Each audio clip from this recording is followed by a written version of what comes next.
Hey VC, it's Chad. So it's probably been a month since I've made a video. I actually got a text today from Andre Lindeleg asking when I was going to make a video. So this kind of motivated me. So actually was planning on it, but just couldn't find the time. So last Friday was Black Friday and Record Store Day, and I went shopping a few times over the weekend, so this is mostly all my haul from last weekend and a few other things sprinkled in.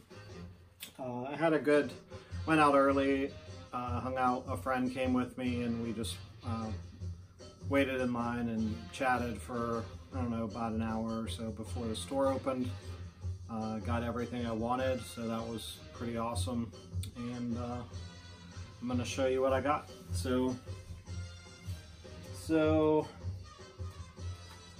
one of the first things I picked up, which I'm listening to now, is the compilation Something Weird's Greatest Hits. If you're not familiar with Something Weird, is like an old video label back in the 80s and 90s, and they made weird, bizarre, Mondo type just cult B movies, and there's some stuff in here from psychedelic 60s and 70s, so it's a really cool 2 LP comp. Check it out. One of my favorite releases from Record Store Day is Rare Power, Iggy and the Stooges. This sounds really great. It's just on black vinyl. Features 9 cuts, officially on LP for the first time, alternate takes and outtakes from Raw Power. So there's some great stuff on here. Check it out. So here was one that I picked up, and it's Quest for Certainty from the band Shelter. So if you're not familiar with Shelter, they're actually a Hare Krishna hardcore band. They grew out of the New York hardcore scene, mainly Youth of Today. So I actually used to have this record. I don't know what happened to it, but I had an original pressing, and this is a new color on Revelation Records that was released on Record Store Day. So sounds really good. Shelter. So the soundtrack was released for the very first time. One of the favorites for the holidays. It's Emmett Otter's Jug Band Christmas, and this was released on Vera Saraband for Record Store Day, and this features music by Paul Williams. So I've actually showed maybe Phantom of the Paradise before and a couple of his other works, so cool. Here was actually before I get to my last Record Store Day official release, I actually picked up a few 7-inches as well, which, I collect 7-inches here and there. The first one was Away in a Manger split. This is Green River and the U-Men. This was released on Sub Pop Records. It's on green vinyl. And I Don't Want to Be Me, which is Typo Negative, a split with Trivium, who did a cover of I Don't Want to Be Me also. This is on green vinyl. The weird thing about it, and I'm a completist, so I probably have to find it, is that the US version of the 7-inches comes with a big hole, and the Euro version came with a small hole. So, and then I actually bought these two on Record Store Day, but I don't think they were Record Store Day releases. This is the Chess reissue series from Third Man, and this is Howlin' Wolf's How Many More Years on the back with Moan It at Midnight. So it's got a cool screen printed Chess 7-inch. So I think this is actually Howlin' Wolf's first 7-inch on Chess. Don't quote me on that. This one I was pretty excited about. I found this, I saw it in somebody's video or something, I don't know, but I saw it on the counter and I had to pick it up. It's the Parliaments Sgt. Pepper's Lonely Hearts Club Band. There's 2 versions of this. One actually is with Eddie Hazel, and the other just says Safety Take 8. So I don't know if he played on that or not, but as far as I know, I don't think this was released on any other LPs, which the band became Parliament, and there goes the story of Funkadelic, etc. So that's all my 7 inches, and here's the last record I went to get on Record Store Day, and a lot of people were after this one, but I had no problems getting it. It's Type O Negative's 3 LP version of Bloody Kisses, and this comes on a cool green vinyl. It's a 3 LP. It includes a extra disc. For those that missed out and aren't super fans, but if you're into Type O Negative, Bloody Kisses is getting a release on, I don't know if it's on Earache or Music on Vinyl, but it's on silver vinyl. It's actually just 2 LPs without the extra outtakes and stuff, so I think that's coming out in a couple weeks. I actually ordered a copy of that too, so, but sounds really, really good, and it's really quiet, so that's an awesome release, so we're super pumped to pick that up. So that's all my Record Store Day proper releases I picked up, but I also went shopping. I got these 2 at a local store. This is one that I wanted.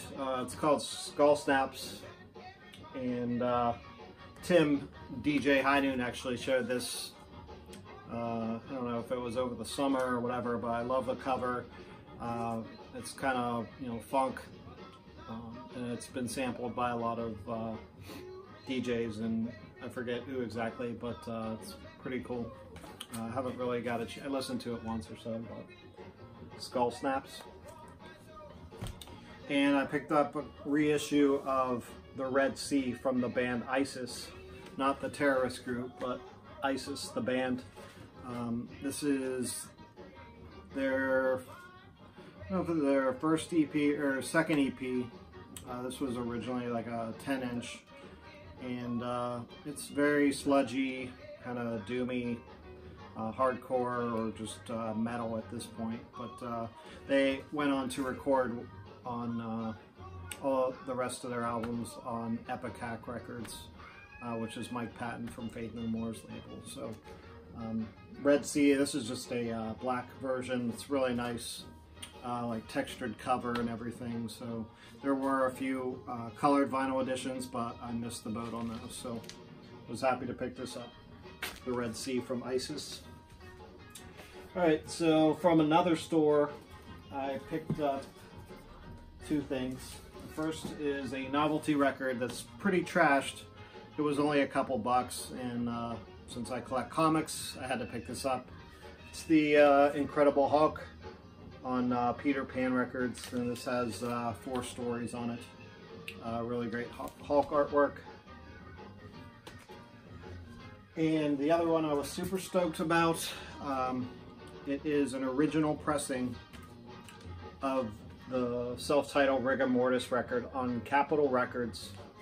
And the cool thing about this, it includes the original insert and includes a copy of the original sticker, which is really rad.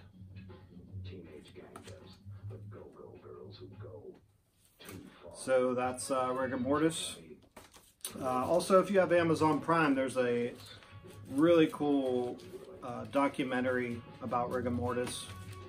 If you're into metal, like horror themed metal, so. But it's a really great record. Alright, and so that was a different store. This was actually not a purchase. I got this earlier in November. I mail ordered it, and then they actually reissued the first Grinderman record on green vinyl. Sounds really great. This is Nick Cave's band.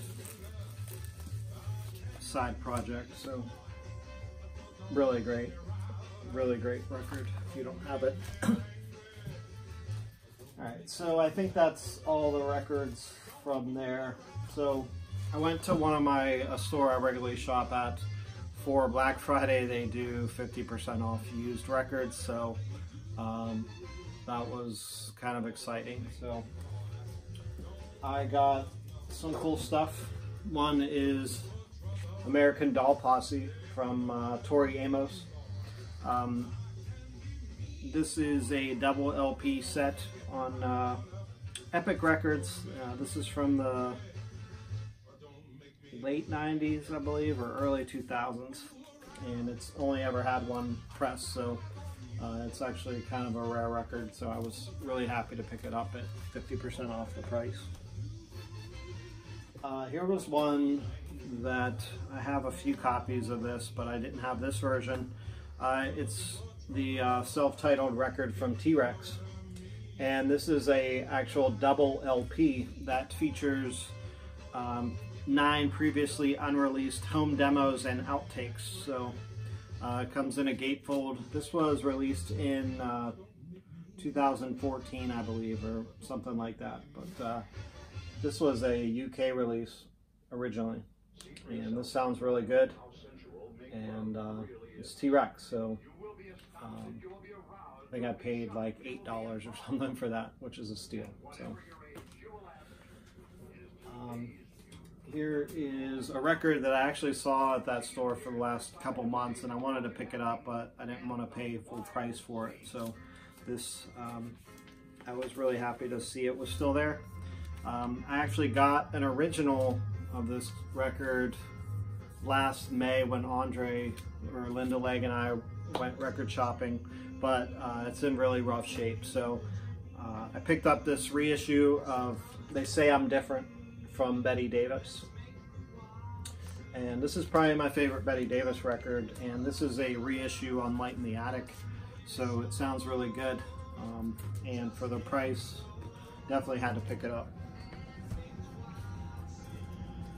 So here was another cool find at 50% off. It is Kill City from Iggy Pop, and this is the first pressing on Bump, and it came on green vinyl. This one's kind of weird. It has some black splotches in it, but it sounds really good. And for single digits, it was a really cool pickup.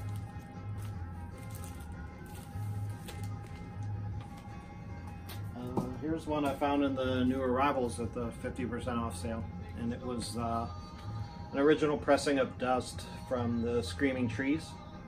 It's got a cutout, but I don't think the vinyl was ever played. It sounds really great. So I love Mark Lanegan. And that was it from that 50% off sale. But I went to a toy comic show on Sunday, I guess, and of course I found some record crates on the floor, and I had to dig through them, and they were all priced individually. They weren't in the greatest shape, but I actually found a few gems in there, and one is a early pressing of Sad Wings of Destiny from Judas Priest, and it's a weird early 80s Ovation Records pressing, and it's still in the shrink, so I actually have a later RCA pressing, I think, and I'm gonna put that one up for sale and keep this copy since it's much nicer. And this was a really nice find. It's the self-titled Bang record from Bang. This is a really great 70s hard rock record. So it actually looked pretty beat, but when I played it, it sounds really amazing. So really happy with that. So I went to a local store, I think it was Saturday afternoon or something like that. I found a original copy of Electric Mud from Muddy Waters on Cadet Concept. This is actually an upgrade copy for me. My previous version did not have the cool booklet inside, so this one does, and it's actually a first pressing, so I'll let the other one go and keep this. I love this record. I know it's not favored, I guess, in Muddy Waters canon, but I really do love this record. And I found a early pressing of Mudhoney's self-titled record, and as I was listening to it, I dropped it on my turntable when I was taking it off, and I think I might have put a scratch in it, but I didn't really listen to it again after that, but hopefully I didn't damage it.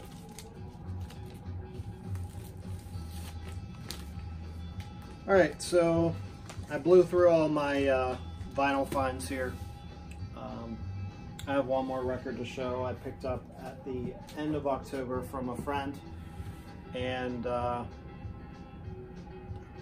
don't think I've showed this before because I did one vinyl finds video around Halloween, but anyways, this was a super grail find.